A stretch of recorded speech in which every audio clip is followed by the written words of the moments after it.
राधे राधे। कैसे हैं आप सब? स्वागत है आपका मेरे कान्हाश्री जी के चैनल में। तो आपने पिछले ब्लॉग में देखा होगा कि हमने माँ यमुना के शीतकालीन निवास पवित्र खरसाली गांव के दर्शन किए थे और वहीं हमने माँ यमुना का आशीर्वाद लिया था और उस दिव्य वातावरण का अनुभव किया था। तो आज उसी यात्रा को आगे बढ़ाते हुए हम निकल पड़े हैं माँ यमुना के मुख्य धाम यमुनोत्री धाम की पैदल यात्रा पर। तो चलिए आप भी शामिल हो जाइए हमारे साथ। अब हम जानकी चट्टी से लगभग 6 किलोमीटर की इस पवित्र चढ़ाई को शुरू करेंगे। कहते हैं यमुनोत्री की यह यात्रा सिर्फ पैरों से नहीं बल्कि श्रद्धा और विश्वास से पूरी होती है। तो आइए इस दिव्य यात्रा का हिस्सा बनिए और हमारे साथ माँ यमुना के पावन धाम तक चलिए। और आप देख सकते हैं कि ये बर्फ से ढकी चोटियाँ कितनी सुंदर लग रही है। तो अभी सुबह का समय है और लगभग 5 बजे हमने अपनी यात्रा शुरू की है। तो आज हम आपको इस यात्रा का एक एक पल दिखाएंगे। रास्ते की सुंदरता, चढ़ाई की कठिनाई, घोड़े पालकी का सफ़र, गर्म जल का कुंड और आखिर में माँ यमुना के दर्शन। तो आप प्लीज़ लास्ट तक बने रहिएगा। और हाँ, आपको लास्ट में कुछ ट्रैवल टिप्स भी देंगे जो आपके लिए बहुत ज़रूरी है और वहाँ पे जाएंगे तो काम आएगी। तो अब हमने यहाँ से अपनी चढ़ाई शुरू कर दी है और जैसे जैसे हम ऊपर की ओर बढ़ रहे हैं वैसे ही मौसम और भी अधिक प्यारा खूबसूरत होता चला जा रहा है। तो यहाँ से आपको मंदिर तक के लिए घोड़े, पालकी, पिट्ठू भी मिल जाएंगे, पर हम लोग तो पैदल यात्रा करने वाले हैं क्योंकि अगर आपको प्रकृति की खूबसूरती का आनंद लेना है तो आपके लिए मैं सजेस्ट करूँगी कि आप वहाँ पर पैदल ही जाएं। तो आप देख सकते हैं कि कैसे कुछ लोग यहाँ पर इसमें पालकी में जा रहे हैं।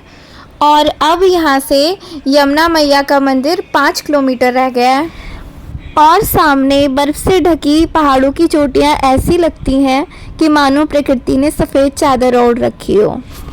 चलिए आगे बढ़ते हैं। और यहाँ पर आवास, टूरिस्ट आवास भी बने हुए हैं जहाँ पर आप स्टे कर सकते हैं। तो इसका नाम है टूरिस्ट रेस्ट हाउस जानकी चट्टी। तो आप भी कोशिश करें कि अपनी यात्रा यहाँ पर सुबह ही शुरू कर दें क्योंकि शाम के टाइम पे यहाँ पर अक्सर रोज़ ही बारिश हो जाती है। ठंडी हवाएं चेहरे को छूती हुई और जंगलों से आती प्रकृति की मधुर खुशबू इस यात्रा को और भी अधिक यादगार बना देती है।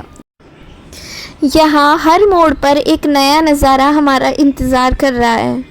कल करती बहती माँ यमुना की निर्मल धारा और ऊपर बादलों से बात करती पर्वतों की ऊंची चोटियाँ और साथ ही साथ पूरे रास्ते में लगने वाले जय माँ यमुना के ये जयकारे, सचमुच ये सब मन को शांति और भक्ति से भर देते हैं।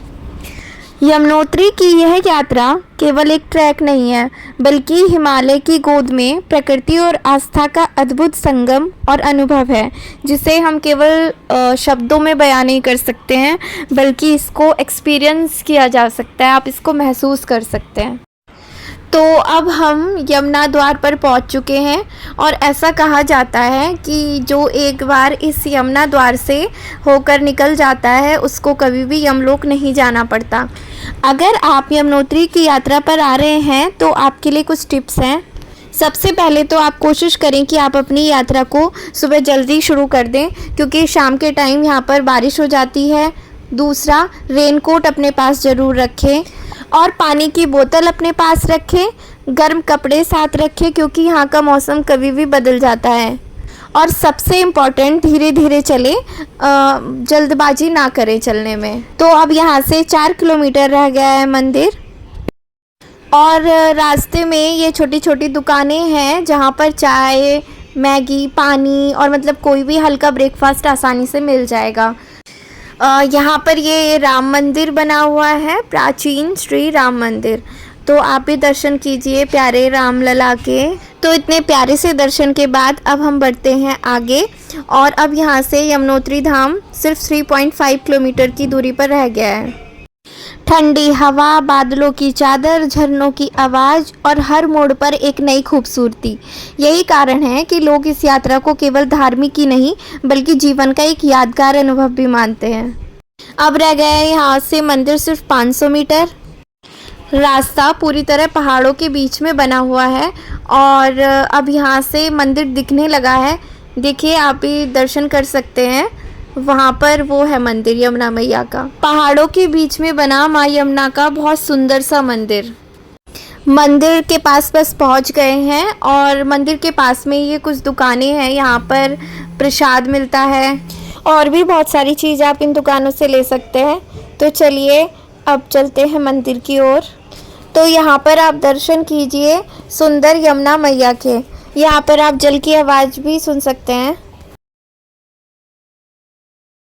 सबसे पहले यहाँ पर आकर तप्त कुंड गर्म जल के कुंड में स्नान करते हैं। कहते हैं यहाँ पर स्नान करने से सारी थकान दूर हो जाती है। और फाइनली हमारा इंतज़ार पूरा हुआ और हम पहुँच चुके हैं माँ यमुना के पवित्र धाम में।